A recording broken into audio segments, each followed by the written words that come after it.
इकाई 6 भारत। बाल दोस्तों, कैसे हो? Good morning. Good morning teacher. बाल दोस्तों, हमारे संस्कृत भाषा में अनेक कवि हैं। उनमें से आपने महाकवि कालिदास का नाम तो सुना होगा। हाँ टीचर। बाल दोस्तों, संस्कृत भाषा के महाकवि कालिदास का लिखा हुआ अभिज्ञान शाकुंतलम बहुत प्रसिद्ध नाटक है। उस नाटक को राजा लक्ष्मण सिंह ने हिंदी भाषा में अनुवाद किया है। उसका एक अंश भरत नाम का पाठ है।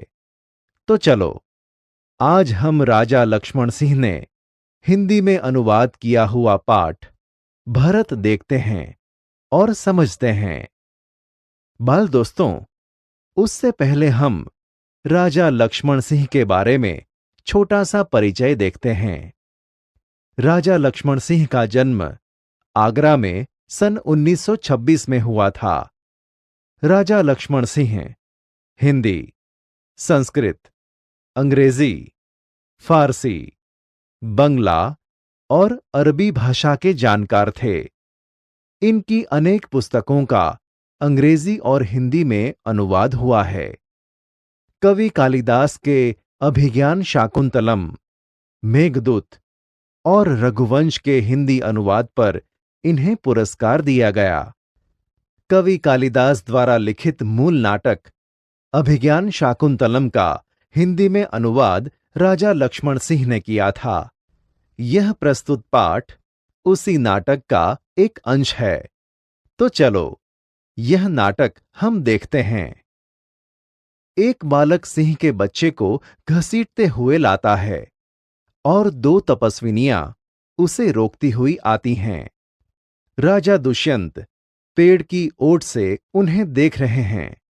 अरे सिंह, तू अपना मुंह खोल, मैं तेरे दांत गिनूंगा। ए हठीले बालक, तू वन के इन पशुओं को क्यों सताता है? हम तो इन पशुओं को बाल बच्चों के समान रखती हैं। तेरा साहस बढ़ता ही जाता है। तेरा नाम ऋषियों ने सर्वदमन रखा है, सो ठीक है। क्या कारण है कि मेरा स्नेह इस बालक की ओर उमड़ा सा आता है? जो तू इस बच्चे को छोड़ न देगा तो सिंहनी तुझ पर दौड़ेगी।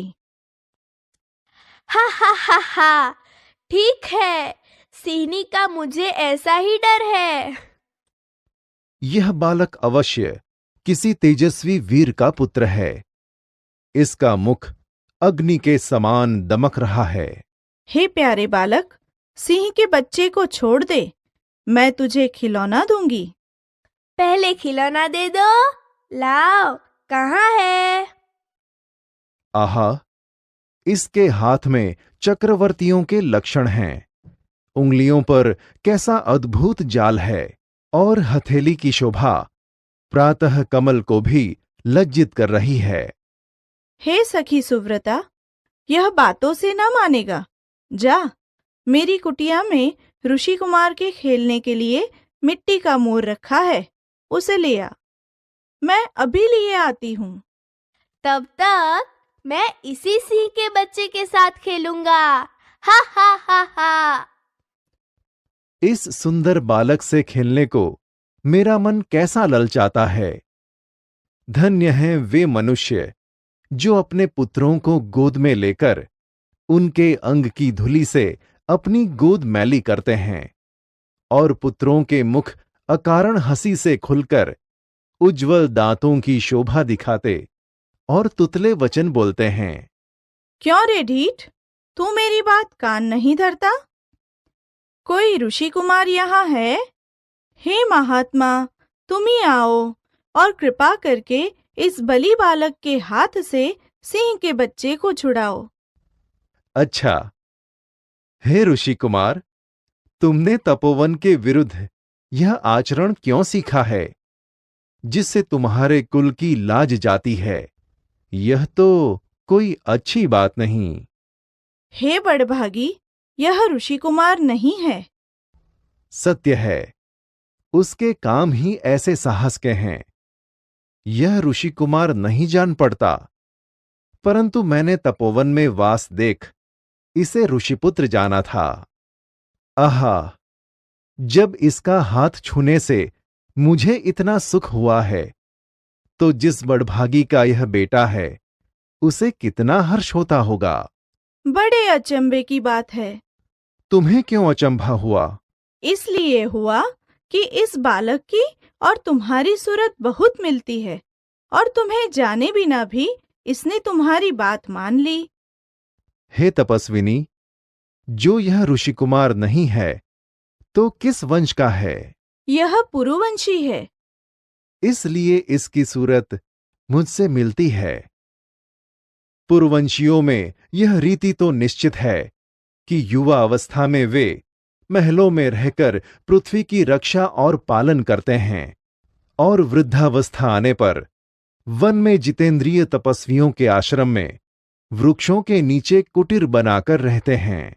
देवता जैसी शक्ति वाला यह निडर और असाधारण बालक मनुष्य का पुत्र भला किस प्रकार होगा? हे परदेसी, तेरा यह संदेह तब मिट जाएगा जब तू जान लेगा कि इस बालक की माँ मेनका नामक एक अप्सरा की बेटी है। उसी के प्रताप से इसका जन्म देव पितर के इस तपोवन में हुआ। यह तो बड़े आनंद की बात बताई। इससे कुछ और आशा बढ़ी। इसकी माता किस राजर्षि की पत्नी है? जिस राजा ने अपनी विवाहिता स्त्री को बिना अपराध छोड़ दिया है, उसका नाम मैं न लूंगी। यह कथा तो मुझ पर लगती है। भला अब इस बालक की मां का नाम पूछूं? हे सर्वदमन, यह शकुंतलावण्य देख। कहाँ है शकुंतला, मेरी माता? यहाँ तेरी माता नहीं है। तुम इस नाम से धोखा खा गए सर्वदमन। मैंने तो कहा था मिट्टी के मोर को देख। इसकी मां मेरी ही प्यारी शकुंतला है, या इस नाम की कोई दूसरी स्त्री है? यह वृत्तांत मुझे ऐसे व्याकुल करता है जैसे मृग तृष्णा प्यासे हिरण को व्याकुल करती है। मुझे यह मोर बहुत अच्छा लगता है। ओह, बालक की बाह से रक्षाबंधन कहाँ गया? घबराओ मत। जब यह नाहर से खेल रहा था तब इसके हाथ से गिर गया था, सो वह पड़ा है। मैं उठाकर तुम्हें दिए देता हूं। अरे अरे, मत उठाओ, इसे मत छूना। ओह, इसने तो उठा ही लिया। यह लो, परंतु यह कहो कि तुमने मुझे इसको उठाने से रोका क्यों था? इस रक्षाबंधन का नाम अपराजित है। जिस समय इस बालक का नामकरण हुआ था, तब महात्मा मरीचि के पुत्र कश्यप ने यह धागा दिया था। इसका गुण है कि कभी यह धरती पर गिर पड़े तो इस बालक के माता पिता को छोड़कर इसे कोई दूसरा न उठा सके। और जो कोई उठा ले तो क्या हो? तो यह तुरंत सांप बनकर उसे डसता है। तुमने कभी ऐसा होते देखा है? अनेक बार। तो अब मेरा मनोरथ पूरा हुआ। मैं क्यों ना आनंद मनाऊं? बाल दोस्तों, आपको पसंद आया यह नाटक? हाँ टीचर।